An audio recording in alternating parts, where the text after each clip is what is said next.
Hi everybody, how are you? Happy February. I'm feeling pretty good today, so I'm gonna get up and run an errand to the bank because, as you know, even though you're sick, you still gotta pay your bills. So I'm out here with my beautiful face mask and, my box of Kleenex that I gotta carry around everywhere because, I have this crazy brain leak that just doesn't stop. But the world doesn't revolve around people being sick, so we still got to get on with our lives. um, so I just wanted to tell everybody happy February. It's beautiful and sunny out here in Chicago. Let me turn it around so you guys can see the sky. You see that? It's like clear blue skies. Beautiful. So I have to kind of wear this right now until I get my surgery, which should be sometime at the end of this month after they figure out what's going on.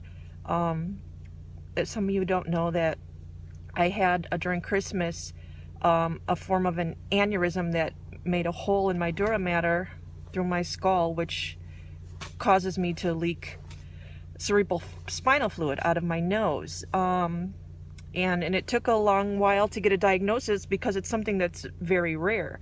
And it turns out to be some kind of genetic connective tissue disorder. So they have to go up in my brain and patch everything up and get it all fixed, but they wanted to find out the reason why, it's happening, so they can prevent it from causing another leak again.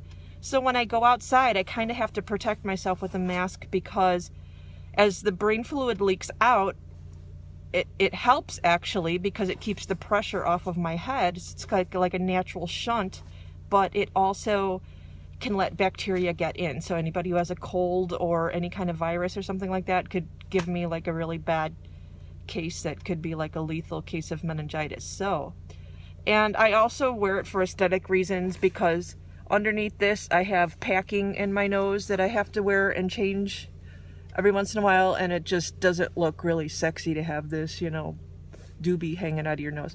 So that's one of the reasons why I wear the mask. At home, I'm laying down more because when I'm upright and I leak out too much, it makes me weak. It makes me have like a headache because you go into low pressure and your brain kind of sags, so you start getting a bad headache in the back of your head. And you really don't want to leak out all the brain fluid. It's not that we're going to like totally lose our brain fluid, because we do have reproduction of brain fluid. It's constantly reproducing about 2 or 3 in the morning.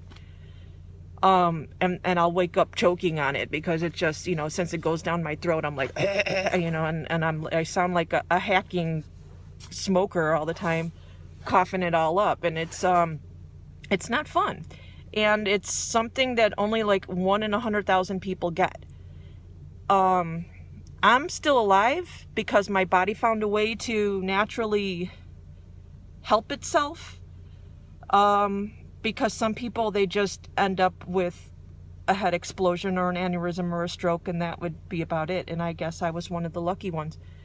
I'm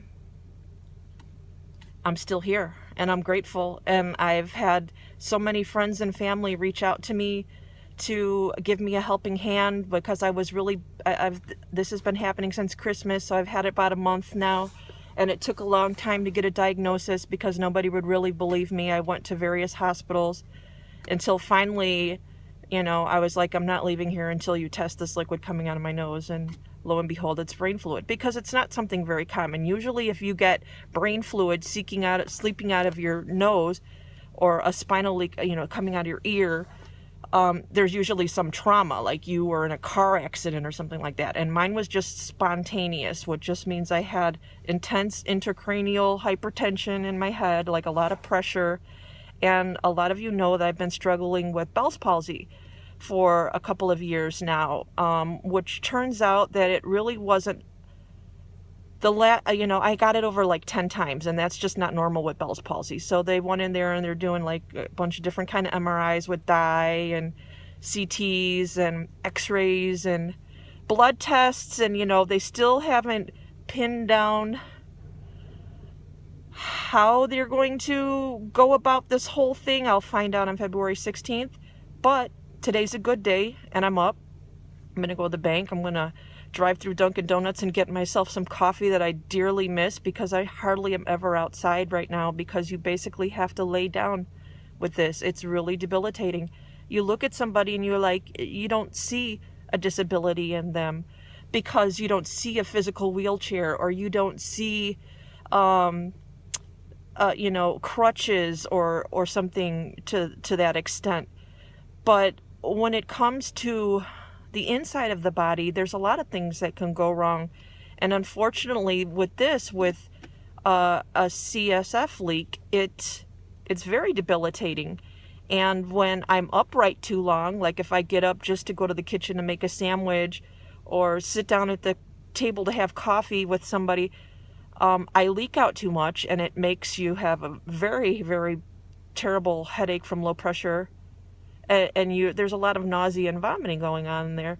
And I want to make a video later to kind of show you how this whole thing started, and show you how it leaks out of my nose. Not so much to be gross, because I want to help somebody who might have this problem in the future and they've been misdiagnosed, because they kept telling me that I had sinusitis, chronic sinusitis, or the Bell's palsy. And it turns out that it was none of those things. And it finally, until I was able to get that fluid tested, and they were checking on like the MRIs, because they wouldn't even give me an MRI. They'd give me like Claritin and you're out the door. That's it, and this is a very serious condition, and it's a lifelong process. There's no cure for it. They can go in there and patch you up, but if they don't fix the underlying condition, it's going to leak somewhere else again.